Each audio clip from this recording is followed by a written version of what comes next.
new video. Today, we're doing a complete review of the HUAWEI MatePad 11.5 seconds 2026 version. Let's begin.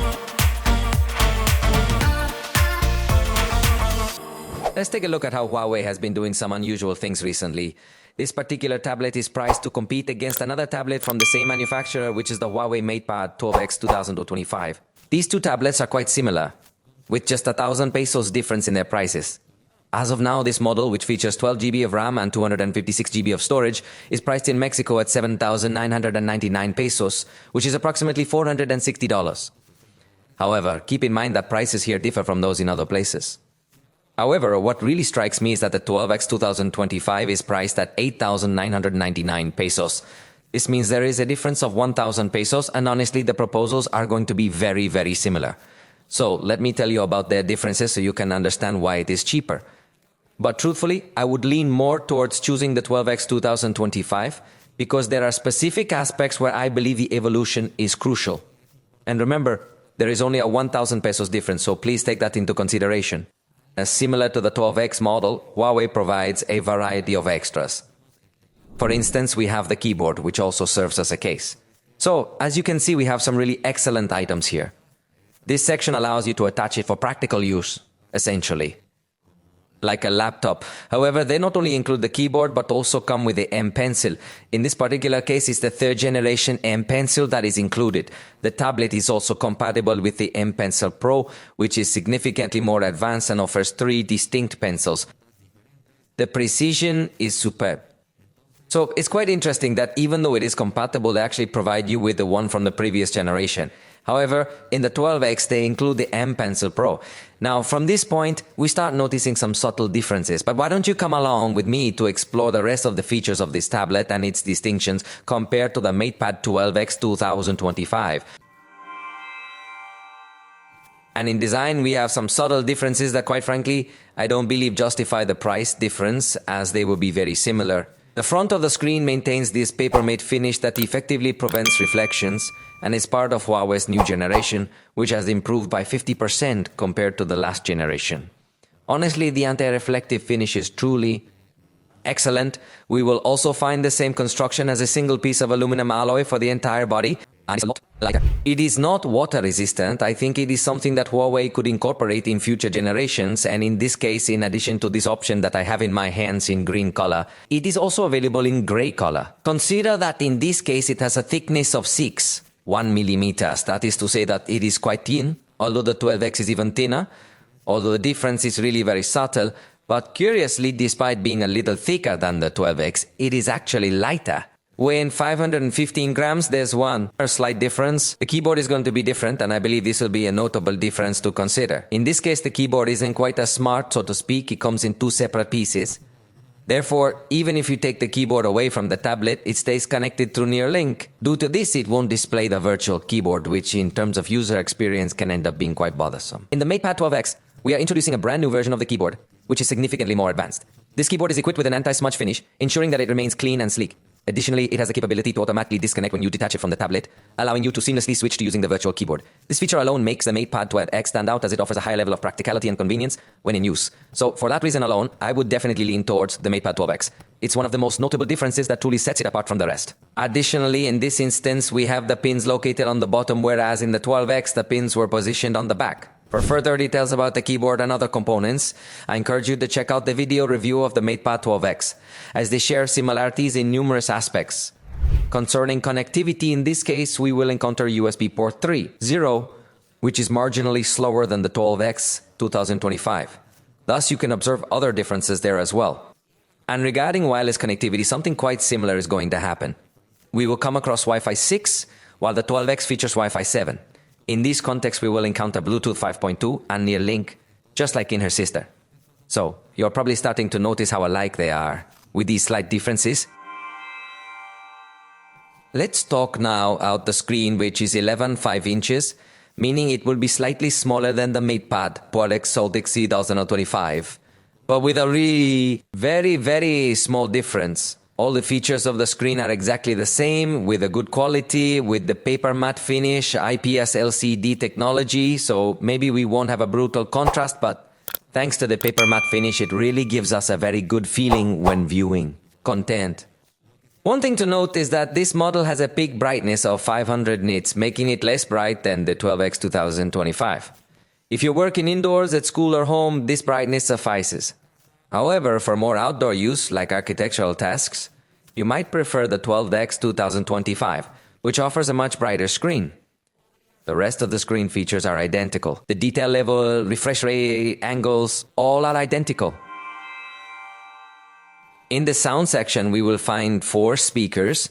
The 12X has more speakers, but still the sound is phenomenal in this tablet. It sounds very powerful with very good presence of bass frequencies. It really is spectacular what you can find at the sound level. So if you complement it with the anti-reflective screen, I think you have a very complete multimedia experience. Although I insist that the contrast of the screen is very low. It's not the highest resolution of the screen, but what if we listen to a test of its speakers? Now just remember, hearing it live is different.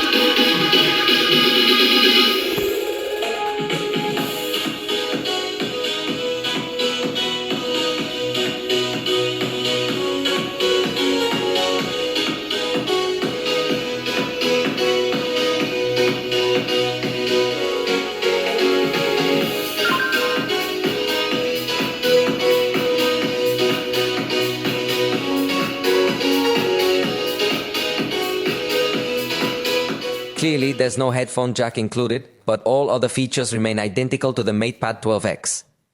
Therefore, I encourage you to take a look at that review for additional details and insights. The front camera is precisely the same as the one found in the MatePad 12X. However, when it comes to the rear camera, there is a noticeable difference. This model features a 13 megapixel sensor, whereas the 12X boasts a 50 megapixel sensor. In everyday use though, the distinction is minimal. Therefore, this shouldn't be the deciding factor between the two. Personally, I believe the screen brightness is the primary aspect I would take into account when choosing between these tablets. Both options will indeed be very good. But I think you should consider whether that difference of 1,000 pesos suits your situation. The software and all the camera functions are exactly the same, as in the MatePad 12X model. Now, let's dive into a discussion about the software. It's essentially the same as what we observe on the MatePad 12X, running Harmony OS 4.3. Although there isn't a clear update policy in place, it does come with all the features I mentioned in that video previously. For instance, to highlight something specific, I want to remind you that we will have the capability to use applications in a split screen format. Additionally, we can also have another application floating through this dock, which means we have access to excellent productivity tools. I want to remind you that Huawei is also really working hard to bring PC-level applications to their tablets, such as WPS, even though it still has some limitations, and Filmora, which doesn't quite resemble a PC version, yet it does allow keyboard shortcuts for video editing. However, Filmora requires a special subscription. Nonetheless, I'd urge you to check out the Matrix to see all the software details. When it comes to security, it's essentially identical to the MatePad 12X. There's no fingerprint reader, which I find to be a significant omission. However, you do have facial recognition, smart unlock, application lock, a safe, and even a private space option. So it's basically the same as the MatePad 12X. Now let's talk about the battery, because this is where there will also be an important difference. Although in my test things were curiously not so clear. The capacity that brings is 8,800 mAh. It has... The MatePad 12X 2025 has a smaller battery and is thicker, but they might use different battery tech which affects density and behavior. For instance, when we tried to drain the tablet quickly, it lasted about 3 hours and 28 minutes, similar to the MatePad 12X 2025, despite the smaller battery. So I don't think the battery will also go to make a significant difference for us. While playing movies downloaded from Netflix, not streaming, with the screen brightness and volume set at 50%, after a duration of 4 hours, the battery was left with 41%. This means that if it continues at this rate, it would last for approximately 13 hours and 45 minutes. Interestingly, this performance is better than the MatePad 12X from 2025, despite having a smaller battery. However, before you get too excited, I conducted another test. This time I played streaming YouTube videos, once again with the screen brightness set. We began the test with 70% battery, and after 3 hours, it was down to 45%. This consumption suggests it would last about 12 hours, which is less than the 12X 2025. What exactly is the difference here? Let me remind you that the 12X indeed supports Wi-Fi 7, and it's possible that its wireless connectivity chip is more efficient when it comes to power consumption. So, when we are streaming content, this tablet might download a bit faster. However, if we are playing content that is already downloaded, this tablet tends to perform somewhat better. As for the battery, the truth is that it is quite similar in both devices. It performs better in certain areas and worse in others. So once more, I would say that the battery really shouldn't be a deciding factor in your choice between this one and the 12X 2025. However, the charging aspect might make a slight difference.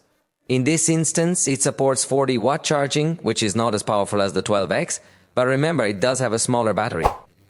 In my testing with 15 minutes reached 22% by activating the turbocharge from the start. With 30 minutes it reached 40%, and the charge from 0 to 100 was finished in 99 minutes. Overall, it ended up being roughly 10 minutes slower compared to the 12X. While this isn't a significant difference, you can see for yourself how all these slight variations become evident. It's quite odd that Huawei chose this approach. Personally, I would have preferred to observe a more noticeable distinction between the two models. The reality is it's uncommon to evaluate products that have such a minor price difference yet also exhibit only a slight difference in specifications.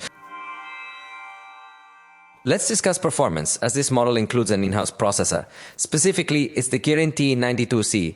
This processor is essentially identical to the one in the MatePad 12X 2025. However, Huawei's naming convention can be somewhat unusual. The processor we are looking at ends with the letter B, while the other one ends with the letter C. It's not entirely clear which of the two processors is more powerful. It seems like the one ending with the letter C might be slightly less powerful when it comes to its maximum frequency. However, both processors are very similar and are expected to deliver good performance in applications. The performance will be exceptionally smooth due to the 12 GB of RAM. This means you can keep numerous browser tabs open alongside several applications and everything will still function smoothly. However, when it comes to performance tests, they are practically the same between the different models. With 256 GB of internal storage, I believe it's adequate, especially for students. Whether you're taking notes, working on documents, or using web applications, it will provide excellent power and efficiency. And when you take into account that the LM Pencil is included, I believe it's a fantastic option for students. Combined with the Go Paint app, you can create drawings and artwork, however, for just an additional 1,000 pesetas. You could get a more precise and advanced M Pencil, along with a screen that's brighter.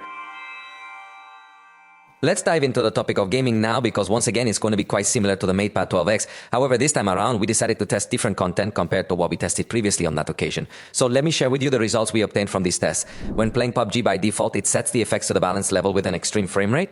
It's important to note that we have the option to go all the way up to Ultra HDR graphics at an ultra rate. Alternatively, if we choose to lower the quality in the graphics, we could include other settings as well, and even manage to reach the rate known as Extreme Plus. Initially, we focused on enhancing the graphics quality by using the Ultra HDR setting. It's important to note that in this scenario, the device achieved an average of 40 frames per second, which indicates a really impressive performance for its price category. Although it's evident that its processor isn't exactly a top-tier flagship model, it's crucial to remember that the price point of this tablet isn't flagship either. Therefore, considering the price bracket in which it competes, I believe it performs quite admirably. Additionally, it offers good compatibility. Its performance will be incredible. It simply offers exceptional stability along with outstanding temperature control. We then experimented with the Extreme Plus rate and observed that it delivers an average of 89 frames per second. So if you enjoy playing with ultra smooth performance, you can achieve that here naturally by adjusting the graphics quality. However, the mere fact that it provides this configuration at such a price point already speaks volumes about the excellent work being done by Huawei, as it consistently maintains remarkable stability. And we played Asphalt, prioritizing high quality, set to 90 frames per second, and noted it reached 5. The average frames per second, so it is noticeable here that it is not yet such an advanced processor. However, it is important to point out that it did activate the special effects, like reflections in water drops. When you observe the complex explosions and more, you realize that the processor indeed has impressive graphics capabilities. However, when it comes to power, it falls somewhat short compared to significantly more powerful devices. Despite this, it still offers a smooth execution. We found that it didn't quite reach the 90 frames per second that was initially established, which was a bit disappointing. However, achieving 54 frames per second is still quite good and provides a very smooth execution experience. So overall, the power of the processor is quite remarkable. We played Standoff 2, it's simple, so we set graphics to max at 120 FPS. It reached 90 FPS, which is pretty good, offering smooth gameplay. However, it hasn't hit. 120 FPS even in this simple content. Then we played Bloodstrike, which is also a fairly straightforward game. We set it to the highest possible graphics settings, and once again the result was an average of 90 frames per second. This ensures perfect stability, indicating that it's a tablet providing excellent fluidity while gaming. Power won't be an issue, particularly within this price range. However, it's important to keep in mind that some games might not be perfectly optimized for this specific processor. Besides the catalog, when installing games, it might be considerably more restricted compared to Android tablets that can access the Google Play Store. Here, you could install games through third-party stores, but sometimes they are not fully compatible or might not allow execution. The games available in the app gallery often lack quality, so I typically do not recommend Huawei tablets for gaming. However, I believe the tests have demonstrated that they indeed have an exceptionally outstanding performance. In conclusion, it appears that Huawei is somewhat saturating the tablet market with this new MatePad 11.5 2026. This is because it closely resembles the MatePad 12X 2025, with only 1,000 pesos difference. There are minimal differences in design, but this more affordable option features a screen that is slightly less bright and has 2 fewer speakers, yet it still sounds. Equally excellent and very good, a half-resolution rear camera, but in real-life use it's the same. A smaller battery, yet it performs better in some cases than the larger one. Slightly slower charging, with just a 10-minute difference, which may not justify the 1,000 pesos difference, and positive performance. Huawei's strategy seems odd. Both tablets are excellent, so users might be confused about choosing between the M Pencil and the M Pencil. Is MatePad 11.5 2026 or the MatePad 12X 2025? To make it clearer for you, I'd sum it up to the M Pencil. If you prefer the M Pencil Pro, which offers more advanced features, a more ergonomic design, and even an extra light and button, I believe it's worth the 1,000 pesos difference. With this model, you receive the 3rd generation M Pencil, which is simpler but still provides a very good experience. Additionally, the fact that the 12X includes a keyboard, which is more advanced and smarter naturally, that would certainly make me prefer that option. As for the other differences, I wouldn't focus too much on them since they are essentially quite similar. For now, we've come to the conclusion of this video. I hope you enjoyed it, and if you did, you know you can let us know, and we'll catch you next time.